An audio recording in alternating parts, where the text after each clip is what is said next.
Good morning, everybody, and thank you for joining our final Team CHP briefing. For those that I've not met yet, I'm Paul Edwards, Chief Executive here at CHP, and I'll be joined in a few minutes by Rachel Hadley, our Deputy Chief Exec and People and Culture Director. In today's session, we'll be wrapped up by about 12. Be focusing on CHP and everything that we've achieved over the last 24 years, as well as looking ahead at what's next with Delta. And as usual, these events will finish with a Q&A session where I'm pleased to be joined. We'll be joined by the entire executive team. So please put any questions you have in the chat at any time over the next hour, and we'll get to as many of those as we can.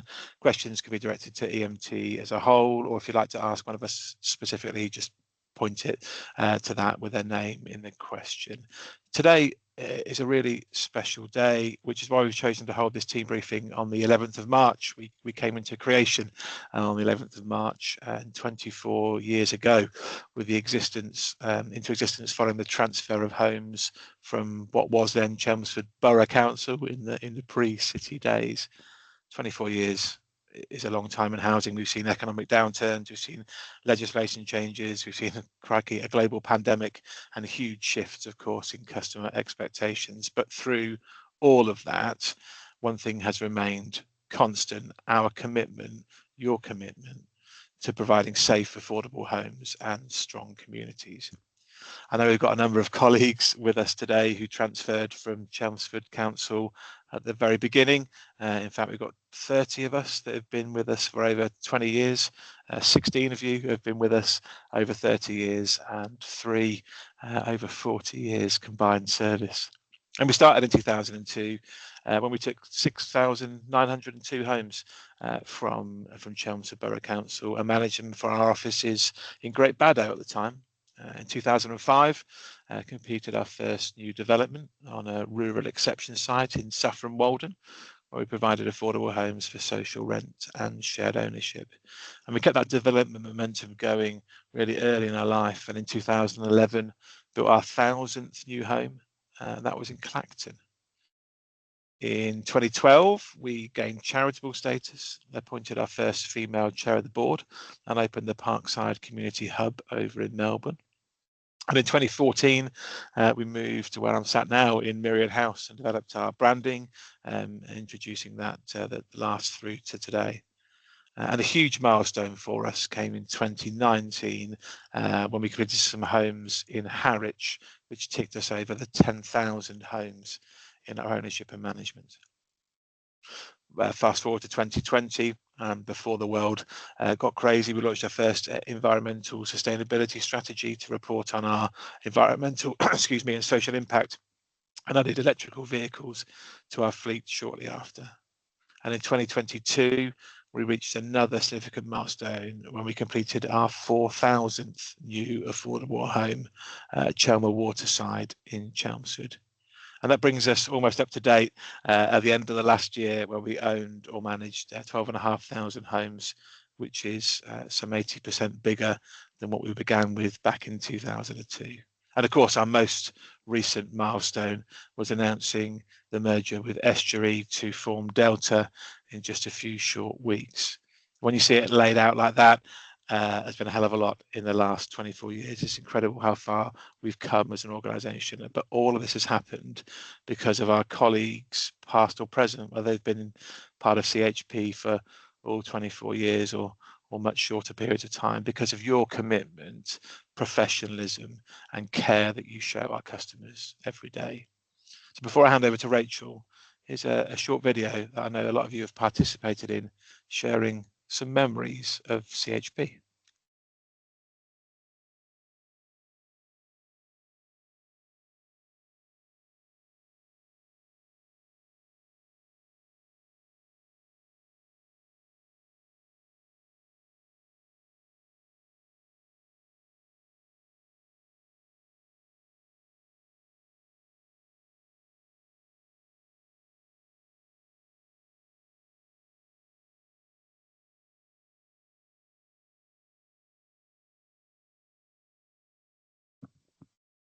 Just bear with us, colleagues, as we get the audio for the video to work. We'll just make that start again. So bear with us just a second.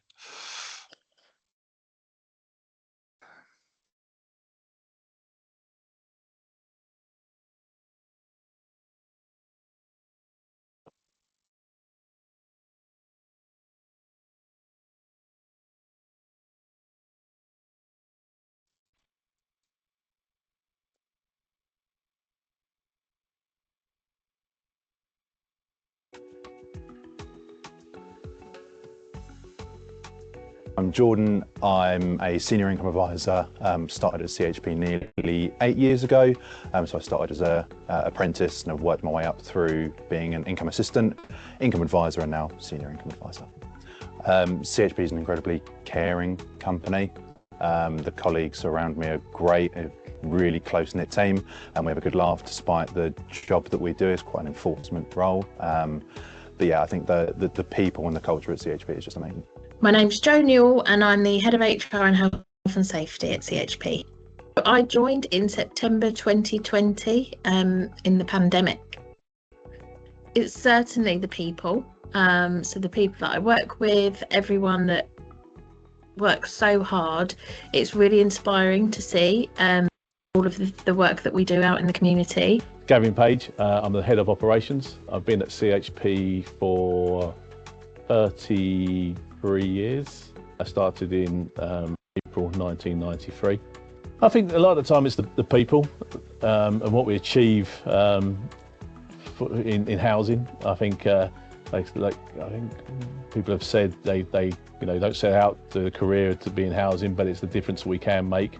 And I think it is a lot of the people and who we work for, the customers. And you see when I've worked in the times when we're putting new kitchens and bathrooms in people's homes, and that's quite rewarding, and seeing that them develop over the years, especially when we were the borough council at the time, and there was not much investment in the stock to what we do now. It's quite rewarding, really.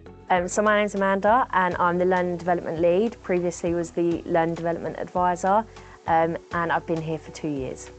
I really think the culture and the people, so I've worked in quite a few different places, come from the council in the past, and I've never seen a culture like it. So you get to talk to everyone, everyone's very helpful, quite good at cross-collaboration work, and just generally I think everyone tries to live up to the values, wherever they can, and really tries to do the best for the customers, which I think is really key. My name's Andy Appleyard, and at present I'm a home assessor. Well, I actually started in Chelmsford Council days, Chelmsford Borough Council.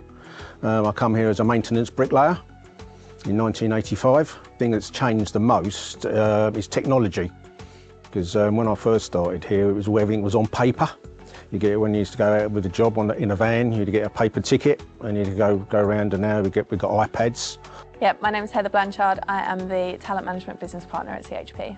I started here in November 2019 as a corporate trainer. I think it's changed massively. Even in 6 years, we've grown by almost 100 employees. We're doing more of everything, and we do it so well that I think if we carry on in that trajectory, then we'll be a great company.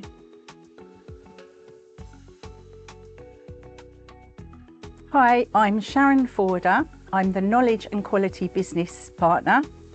I work in the service centre. I've been here 13 years now. There was an awards ceremony. We were sat on a table chatting with other people on the table, and I heard my name, and I sat there thinking, that's my name. Not actually realising that I'd won an award. So everyone on the table was going, that's you, that's you. So I went up to accept my award, and I'm going to have to read this out because I can't remember it. It's Member of the Year Award 2025 for outstanding commitment to collaboration and sharing best practice in customer service excellence. That's more of a mouthful than my title. Hi, I'm Paul Edwards. I'm the Chief Exec here at CHP, and I'm a couple of weeks over a decade. It's gone really quickly. So I joined in 2016 as Resources Director, Finance Director, and then changed into CFO and Deputy Chief Exec, and took over the Chief Exec role in 2022. It's really hard to pick one, but the moments that I'm kind of most proud of are the times we take to celebrate the great work that we've done, particularly the great work we've done in providing more new homes for people. I'm Thomas Kenny, Director of Homes and Places at CHP. So I've been at CHP now for 4.5 years. loads of things that I'm really proud that we've achieved. I'm really, really proud of the achievement of Parkside and the remediation of that project that we completed last year. It's a really long project to remove the cladding and improve the safety of that building, and really hard work driven by the team. My name is Alison Mulley and I'm currently the change lead for culture. I began working at CHP in March 2017. I was originally due to just be here for 9 months to a year. I was doing maternity cover, and 9 years later I'm still here. The bit that I'm most proud of is how we transitioned into working from home during COVID time. So not just getting everybody up and running really quickly, but also how we adapted to how we worked. So from a communications perspective, we introduced the team catch-ups, which started weekly. We did lots and lots of things online that we previously have done in person, and some of those we've continued afterwards. I'm Neil Perrins. I'm the Chief Financial Officer here at CHP. It's getting on for 3.5 years now. I think though CHP stands out compared to others of the level and sustained approach to developing new homes, and the more that we can do and have been doing to help with that does make a positive impact on people. And I think that's one of the great things CHP, that we've always gone as far as we can of helping build as much vital needed new homes. I think what we add to the community with the community events that we do, the local employment fairs that we attend, the apprenticeships that we have, I think all of it supports our local community.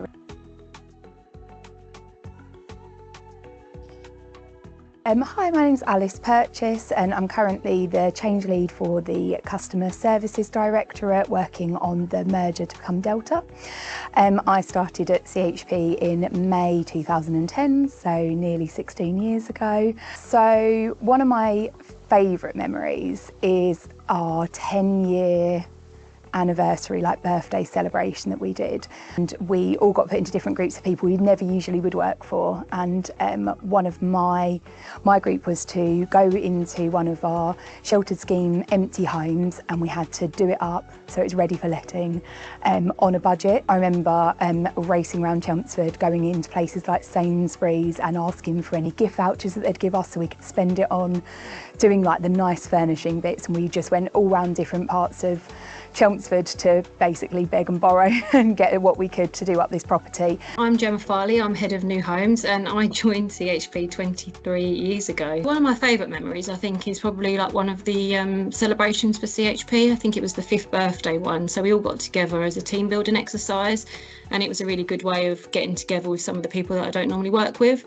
And we did some painting at one of the communal blocks down at Forest Drive, and it was a really good day of getting together with colleagues and giving something back to the local community as well. So that was a really good day and a really good memory that I'll hold. Hiya, I'm Isabel Ferry. I'm the Customer Service Director and I started at CHP in September 2024. I've had lots of great memories at CHP already, and I really enjoyed getting to spend time with our customers in their homes and neighbourhoods. And I had one particular really lovely visit out to the Sanctus Homeless Cafe in Chelmsford and met Kathy there, our Welfare and Benefits Advisor. And yeah, got to see some of the work going on in an outreach capacity with people in housing need, and that was, yeah, it was a really good morning.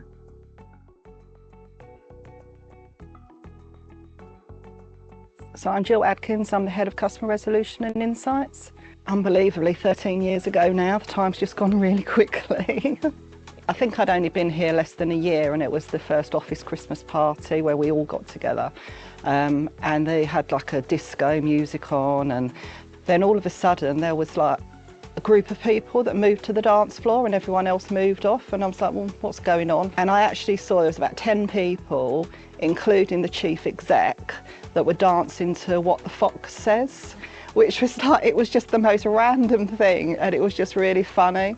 I'm Rachel Hadley. I am the Deputy CEO and People and Culture Director at CHP. I started working at CHP in January 2020. I must admit, I never expected to be an auction for bee statues. A bit of context for that. Farley Hospice ran a scheme over the summer in Chelmsford last year, in which it had a number of bee statues that were decorated by local artists. And afterwards, as part of a fundraising for their charity, they were auctioning these off. At the same time, CHP's development area needed to look for ways to invest in public art. So a group of us went off to this auction, which was in Channels, and ended the evening with a small collection of bees. I say small collection, they're actually quite big bees. If you've seen them, they are in and around Myriad House at the moment. It's got to be the day that I found a stingray in one of our customers' living rooms. It was unexpected and definitely the main cause of damp mould and condensation in their home. Not only was it Thomas's funny storytelling of coming back, which was great, and the realization in Thomas that potentially that's an awful lot of water, an awful lot of weight on a first floor flat, and Thomas then going away and quite quickly working out whether there was an issue with the weight as well as the water having impact on the home. There wasn't. We're all good, but yeah, one of those moments where understand we always put our customers first, but sometimes but the unusual things appear, which can be a nice, funny anecdote. It's a great pleasure in phoning my surveying team up and going, have you not found the stingray?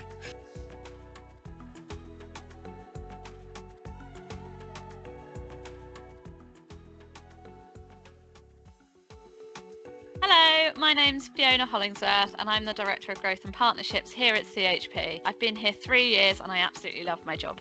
I would say I'm probably feeling exactly the same as you guys. I'm a little bit nervous around working with people I've never worked with before, but I'm also super excited at the opportunities that are going to come across our desk over the next few years. So I'm really excited to working with our new colleagues because they're going to be feeling exactly the same as we are. And so if we're all in the same boat and we're all working towards the same goals, then that's the best possible opportunity for us to grow as an organisation and welcome each other in. So I'm Charlotte Neal, I'm the recruitment specialist here at CHP. I've been here for coming up to 4 years now.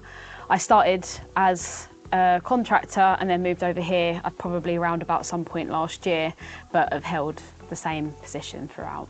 What we could bring forward to Delta is, I think, generally the culture, and I've met a lot of people at Estuary already, and I think we've got a lot of the same values, and I think that's something that's really important, particularly I think in the industry that we're in, that we want to make sure that we're bringing those caring values and making sure that people are working together and collaboratively to ultimately support our customers. So yeah, that's probably the main thing I'd like to bring forward if we can. Be kind to yourself and others. Things are bound to go wrong at times, but all become overwhelming. But the main message to get through to integration is to do it slowly and get it right.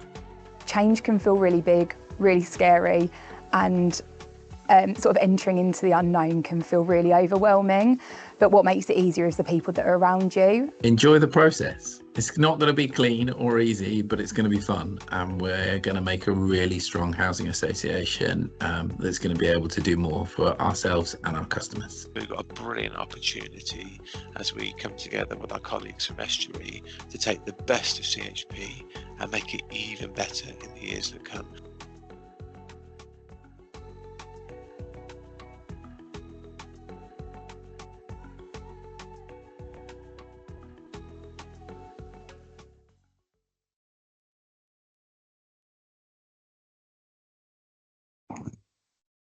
What a brilliant video. Thank you for everybody who participated.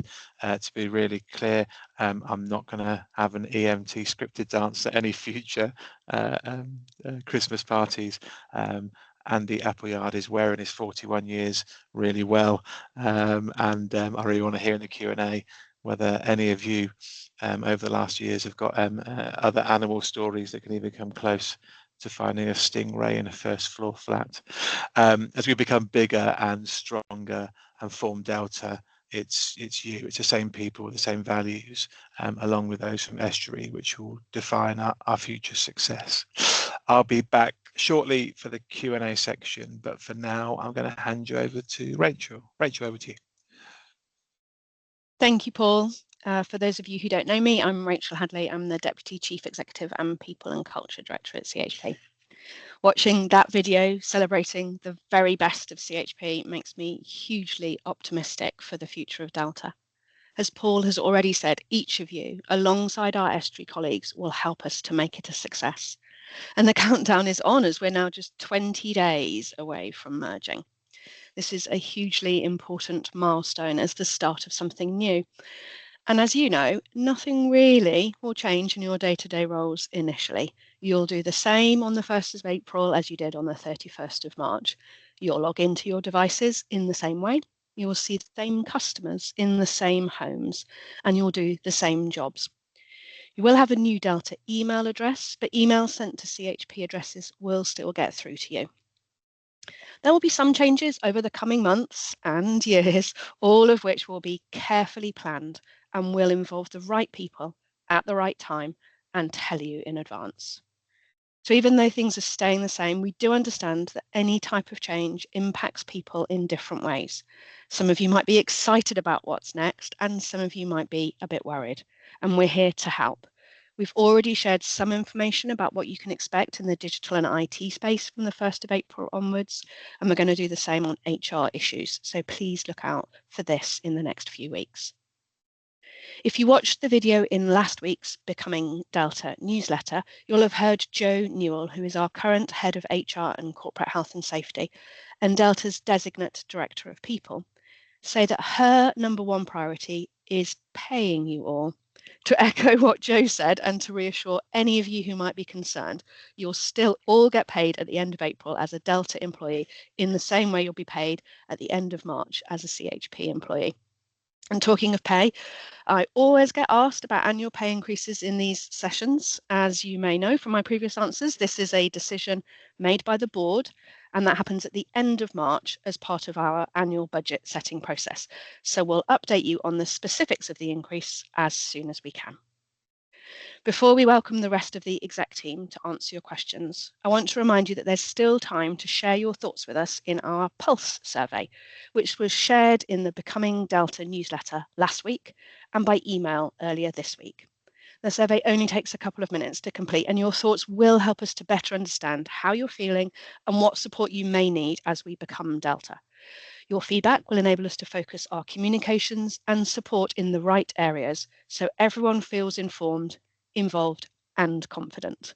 Although we've had a good response so far, I'd encourage you to complete it if you haven't already. It's open until the end of the day on Tuesday, the 24th of March, so there's still plenty of time to have your say. And we're now going to move over into our Q&A session. Perfect. Thanks, Rachel. So if you haven't already and you want to, please post your questions in the Q&A box and we'll start to answer as many as we can between now and 12. And as usual, if we run out of time, we'll answer any questions that we couldn't get to straight after the session and share them with you as soon as we can. As always, you can post anonymously, but however, we'll prioritise those that have got people's names on it. And I said at the start of this briefing, we'll be joined on the call today by the rest of our EMT colleagues. You can't see them right now, but we'll bring them on screen to share their answers. And although we'll do our best to direct the questions to the relevant colleague, if you've got a specific department, a specific director in mind, please add their name at the beginning of the question. I think I might have started something with it's less a question and more of a comment from Hannah for kind of challenging the animals that we found over the years. So Hannah, you point out that you and Jordan found a pig in a customer's garden in Meadgate, a pig that the customer thought was a micro pig. I think they'd been missold. It wasn't, maybe we need to be sharing some pictures. At least one of you, I can't remember who now, has told me a story of a house he visited where most of the internal walls had been taken out and there was a pony running free in the ground floor of a house.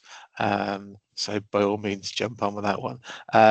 We better pivot back, Rachel, to a serious work-related question. And Jenny, you've asked a question, and I'll bring Thomas in on this one in just a second.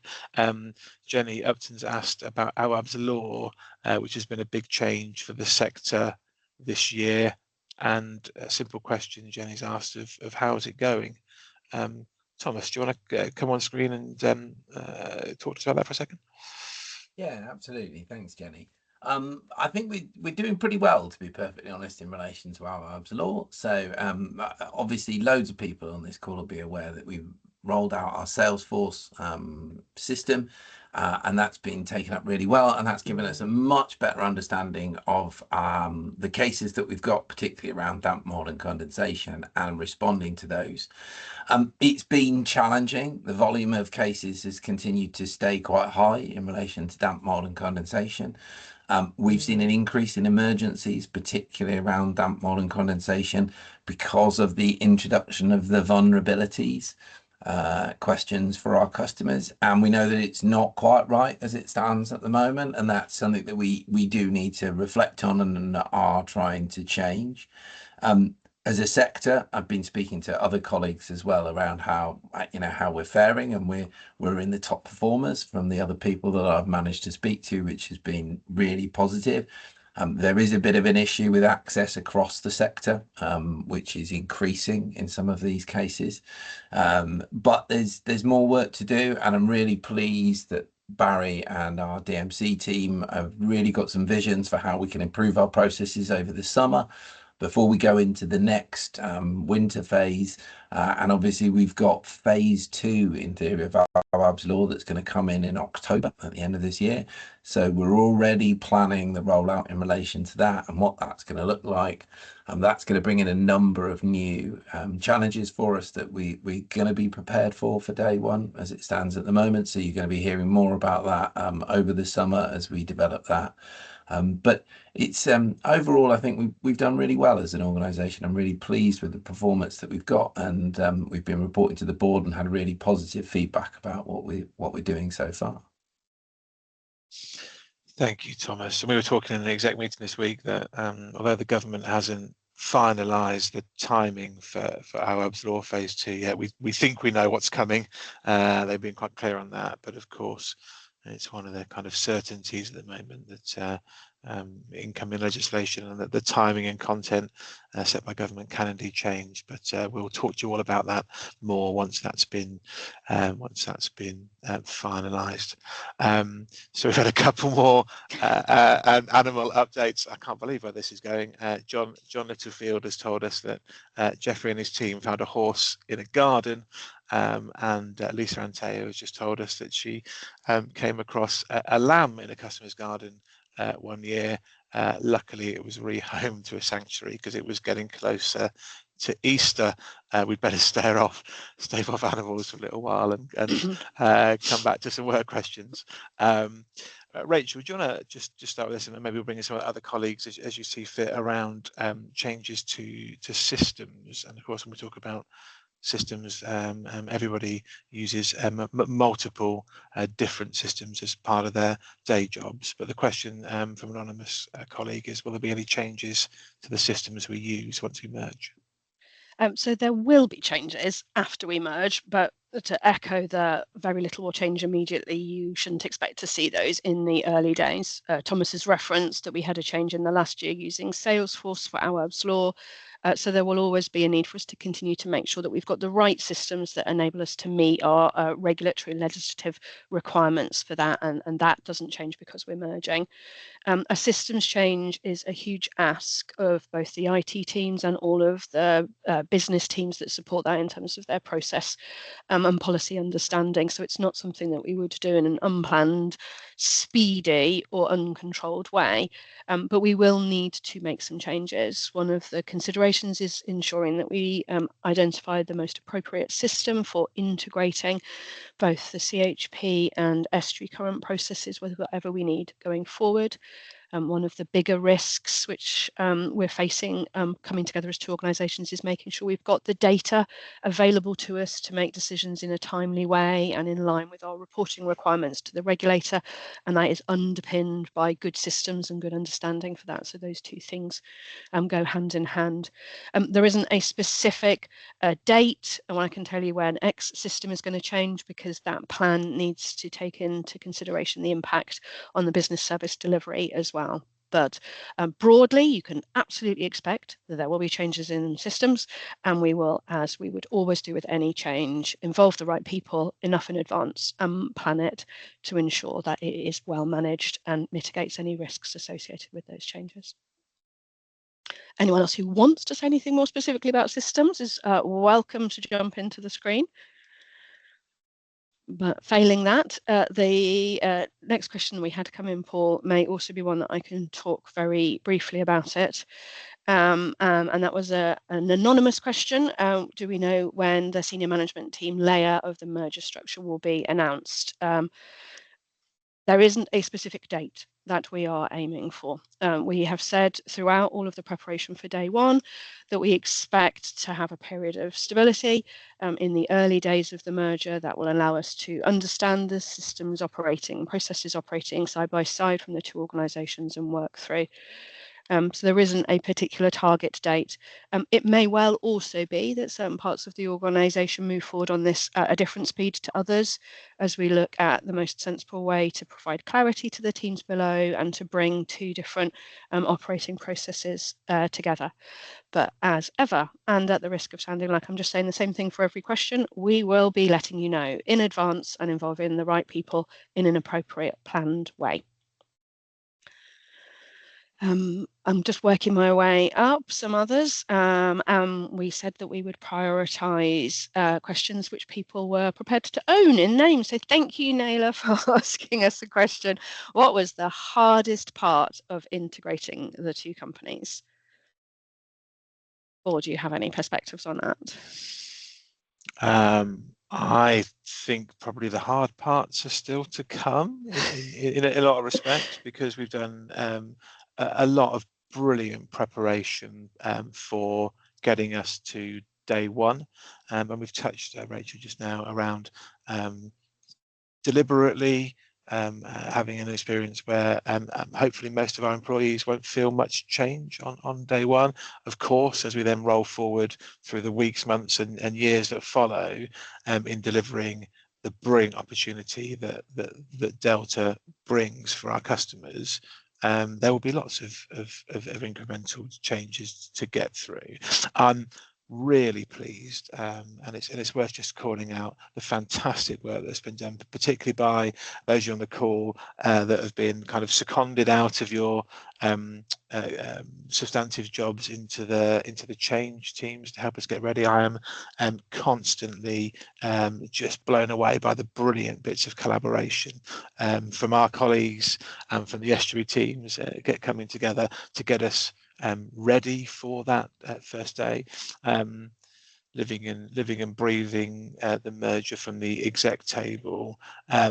We've taken a slightly different approach to some other housing association mergers that have happened recently, who throw the two companies together and then work out how to sort it out after day one. We've taken, as you all know, quite a long period to get to that day one of really working out how we're going to be working together and what we're going to be doing and planning effectively. So Naila, I'm sure if you ask that question again in a year's time, I'll have a different answer, but there's been a lot of hard work from some fantastic colleagues both sides of the table to get us ready for that day one. And just moving on, and I'll bring in some other colleagues on this in a minute. But an anonymous question that kind of follows the merger theme. Rachel was asking about the fact that after the merger, Delta will be the largest housing association in Essex, and the question is, how much will this change our role in the area? So let me just start things off there, and then I'll bring Fiona in around kind of future growth. And Isabel, if you want to come in as well on anything on the customer side of it, please feel free from there.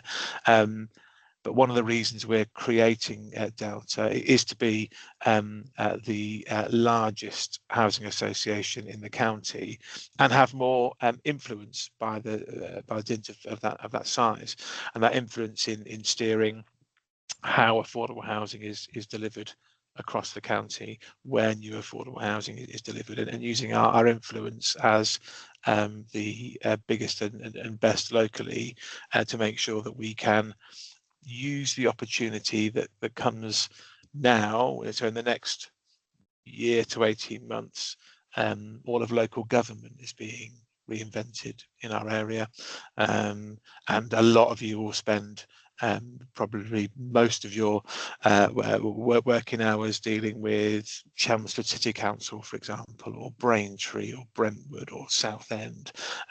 They're all being reinvented, and the way that housing associations do business with local authorities can be reinvented at the same time. So one of the things that will change is using our influence, using our expertise.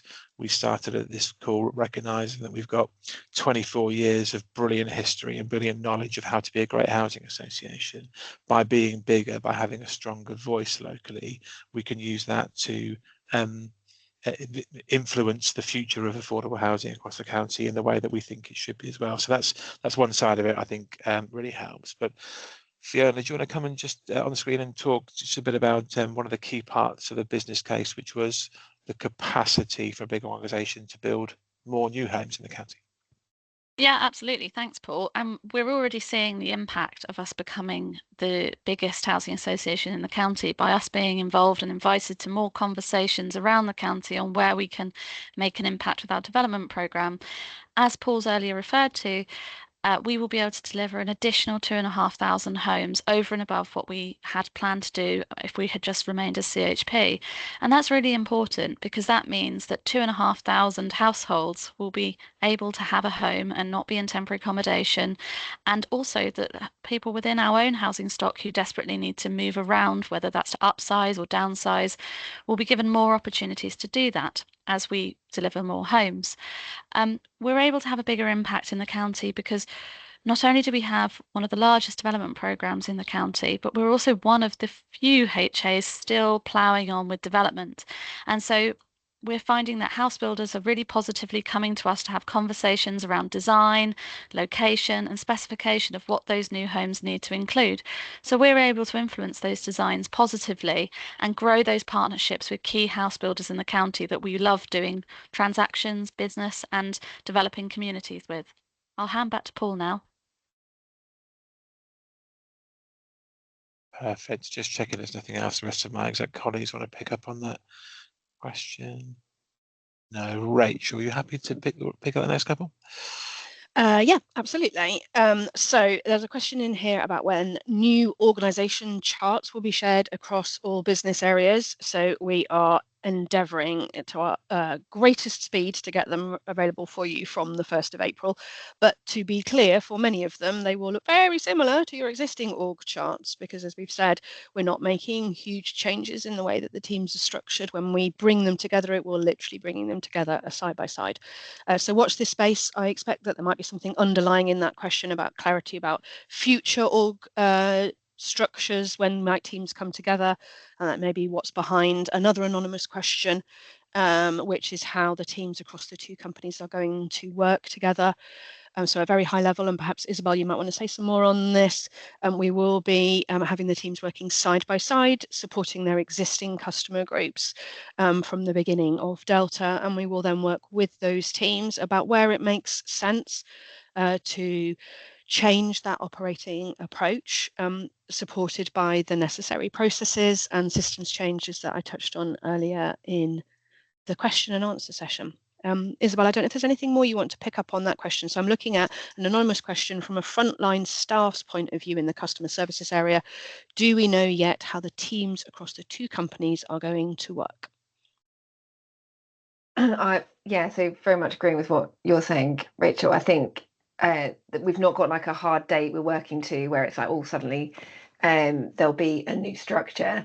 A lot of this is going to come out of getting to know people at Estuary, understanding how they're working, understanding how we're working. Some of this has been done pre-day one in terms of creating, you know, a Delta experience for our customers for things like sign up. But lots of our processes will continue to just sort of run side by side to start with. And it will be by working with you, understanding how you think it can work, how we get the sort of best of both that we've talked about. So there's no kind of, at this point, like secret grand plan. It really is about understanding the services that we're delivering. We have an inspection to prepare for as well that will that we'll have to be able to respond to in a year or 18 months time. So it's really thinking like, how do we balance all of this? How do we get that system integration? And the other thing that will probably happen is that some people will naturally move jobs over the course of the next year through internal moves or other situations that come up for people. And so we may respond to situations that sort of like naturally occur or evolve. And I think that's okay. We can be a bit opportunistic if it works for people and look at some of those things as they arise. So yeah, it will come out of conversations with you, and you'll get a real opportunity to kind of shape the what next. Thanks, Isabel. It sort of links to the point that Heather Blanchard was raising in her question as well, which is how we're approaching choosing which business areas are a priority to review in terms of structure and whether there is an initial priority list. So Isabel's just touched on the possibility of us needing to be opportunistic. So events might take us over, people might move, we might need to look at something triggered by a particular event, and that might drive us to do something sooner than we'd originally planned to do. But more broadly, we need to make sure that all of those changes are underpinned by a good, robust approach to change management. So they need the processes in place, they need the systems in place. We need to understand what we're trying to achieve with bringing teams together. And as those discussions progress, that will be the most likely thing to drive us in terms of that priority. There are underlying all of that some things that we won't have choices about whether we need to do them. So regulatory compliance, legislative compliance, and the inspection that Isabel referenced. So those are all variables for us to decide what are priorities for us to look at, and they will also drive particular areas. I appreciate that a lot of our answers don't have concrete dates or names of teams, and that probably is playing into some of your questions, which may be a degree of uncertainty about that. As we have done all the way through this process, please rest assured that we will be talking to you and seeking your input and involving you and updating you as those thoughts progress, so that we can make sure that you feel fully informed and involved about them. But what we don't want to do is make you commitments on dates and timings that aren't yet fixed and aren't yet planned and controlled for. So I hope that helps a little bit to go through that. We have also a question, Paul, here from Michaela. So sticking with if you put your name to it, I'm going to ask the question. I find that Michaela finds that all the new build rents are very high, and we see residents struggle with this or having to turn down the property. Will Delta have a say on these rents and looking at making them more social rent? So I don't know if Neil or Fiona, you wanted to say anything about rent setting or new builds. Either or both of you. I can come in. Hello.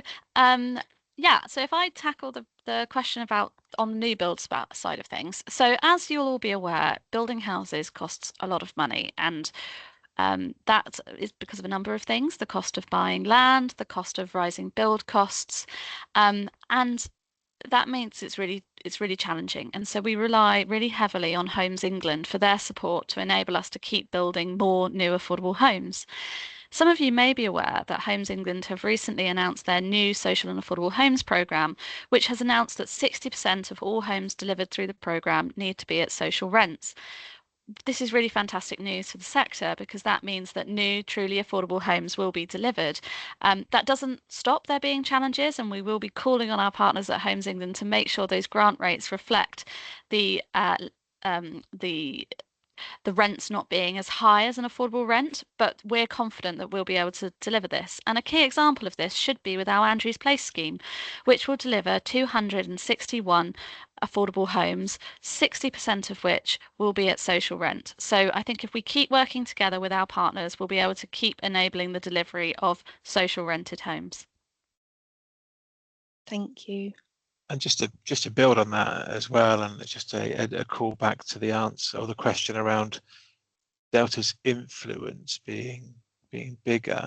I think, no, I know this. I annoy a lot of our local stakeholders, particularly councils, who are imploring housing associations like us to build more homes, but they're not really recognising Fiona's point, which is the economics of that are far more difficult than they were when I'd started in this industry 25 years ago, where everything added up, and if housing associations ever made a loss on anything, the government plugged the gap.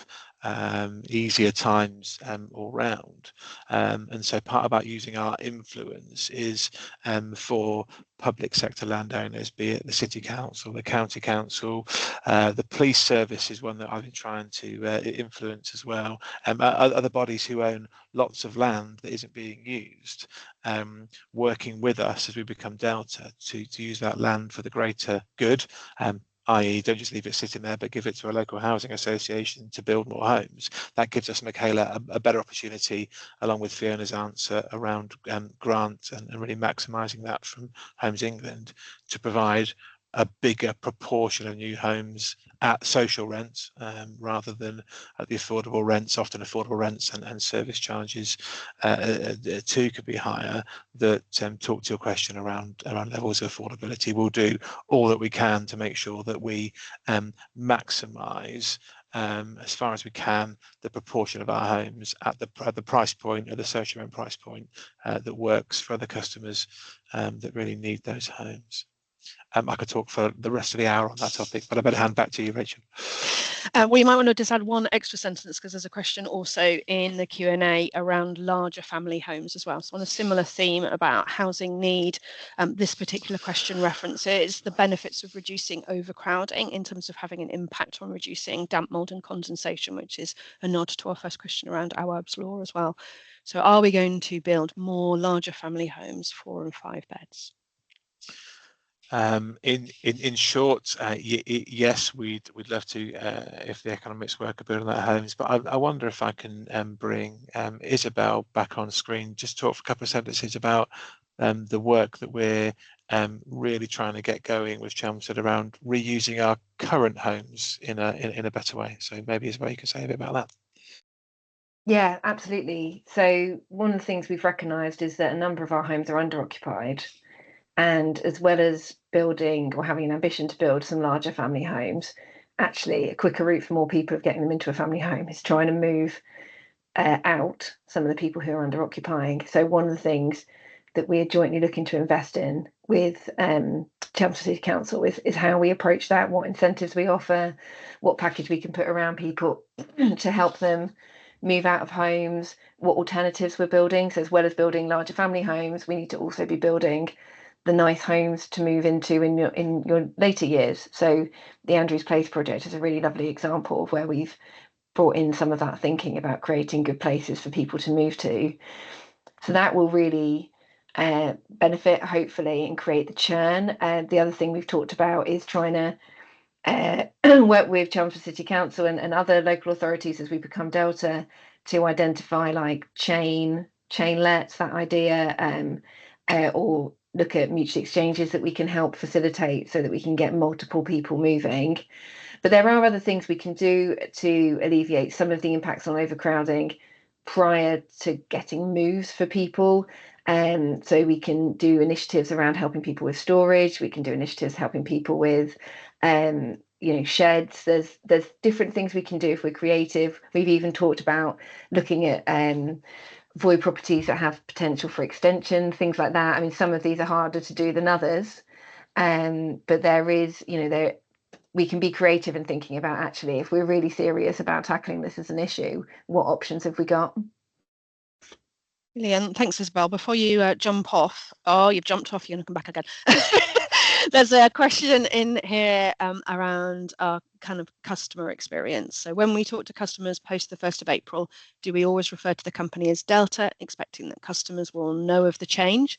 And if so, how will customers know if they are talking to a former Estuary or CHP colleague, as this will affect systems and information available for further follow-ups, as we will still be separate teams? Has this been communicated? Now, I know the team has done an awful lot on the customer experience. In preparing for that, perhaps you could give some more detail. Yeah, so it's a bit of both is the answer. So we will be Delta as an organisation. So our customers will be Delta customers. But there is also and a lot of work has been done by teams to create, like I was saying before, kind of welcome sign-up packs and a Delta experience so that it is really coherent for customers when they're trying to get in touch with us. It's easy.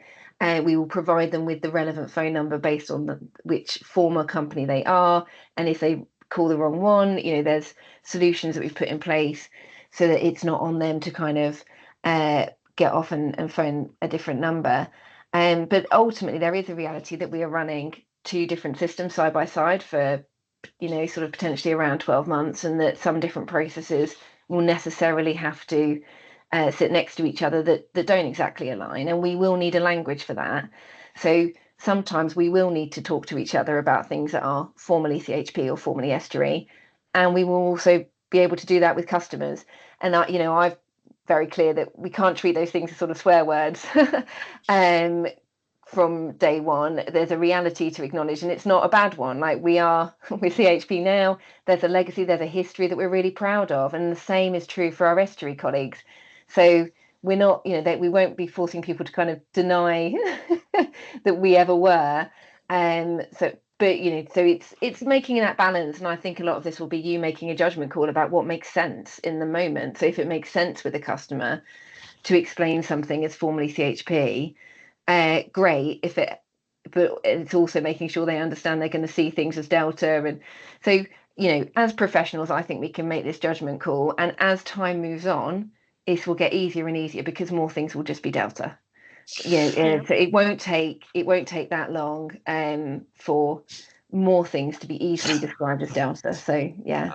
I am wryly smiling, Isabel, and I'm sure all of our colleagues will have seen this more often than me. But when I do speak to customers, there's still a hard core that refer to CHP as the council, and that was 24 years ago. So fast forward 24 years, and I'm sure we're still being referred to as CHP. I mean, I was being a bit flippant there. It's really important, and I've seen this modelled brilliantly in the last few weeks. And we are 20 days away from we, meaning Delta, but to your point, it's about everyone can use their judgment in those customer interactions to make sure that we continually kind of reinforce the point of who we are, but recognizing that we might have to be flexible with if that's easier for those customers. I'm conscious we're going to be running out of time, and I promise we finish by 12.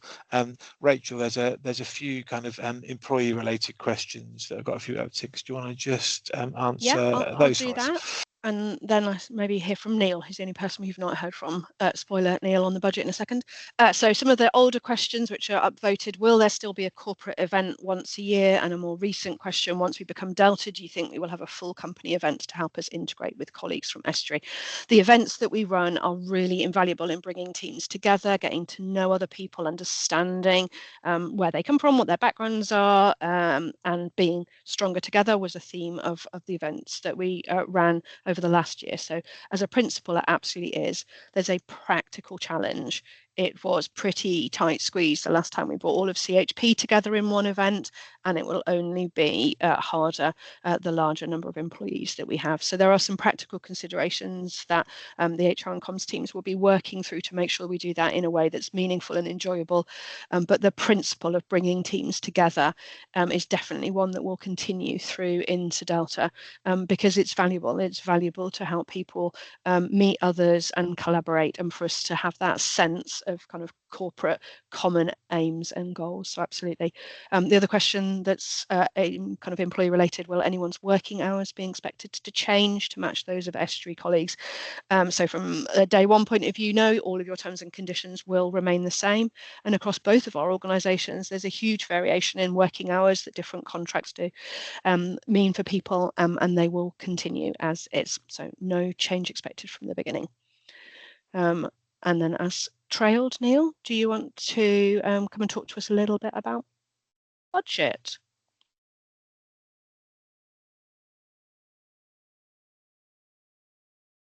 Looks like the answer is yes. Good morning, everyone. I'll keep it brief because we are close to 12 o'clock. So there's a question around: have we got a Delta budget in place yet, or is that going to be sorted after day one? Technically, the answer to that question is neither of those two answers. Where we're up to is we've had an awful lot of hard work, as Paul referenced earlier on, across the business in terms of prepping for the merger. One of those streams has been finance. Some of that has been around getting our loan agreements combined in a strong place, and we're in a really good place on that. Last few legal steps going on at the moment. That helps maximise the capacity we can deliver going forwards in terms of what goes through budgets and plans in future years. And the other thing that's going on literally at the moment is, and it's been really complex, is we are of course having to bring together a Delta budget for the first time, starting from all the hard work that's gone in to the FBC. That FBC full business case stemmed from an awful lot of great initial position we were in. CHP's had some great financial strength. If you compare some of our key metrics, particularly one we call EBITDA MRI, basically how much we're able to cover our interest bill.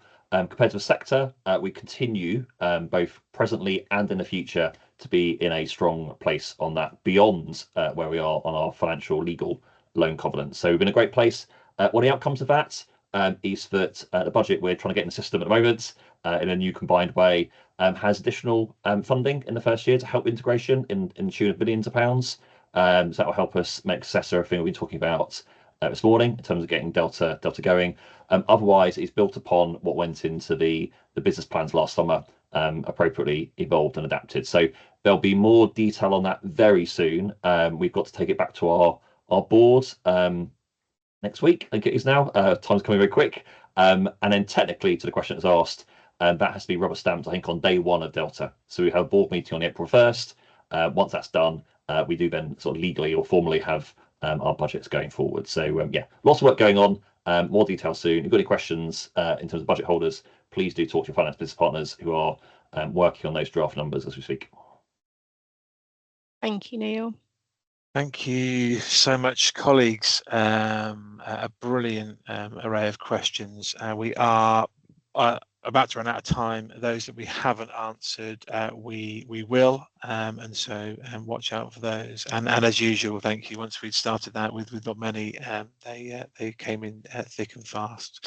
Thank you so much for those questions in that session and for joining us today. I hope you found it useful and interesting. You all know this. You don't need to wait until sessions like this to ask me or the team questions. I'm always happy to hear your feedback and ideas at any time, so please keep talking to us. You can come and see us face to face, catch us on Teams, speak to any member of the exec team or SMT when you need to. If you can't reach them for any reason, please talk to your manager or your HR business partner. And don't forget, we've not mentioned it in this session, but you can ask questions at any time through Ask CHP over on Slido. As I said right at the start of this call, this is our final Team CHP briefing, but we're not going to stop events like this as we become Delta. It's always really important to me and the team to give you the opportunity to hear what's going on, for you to have the opportunity to ask us questions and tell us how you're all feeling. So just bear with us a little bit as we work out the best way to host these types of events going forward as a new organisation, as Delta. But for now, thank you all for joining. Enjoy the rest of your days and take care. Bye-bye.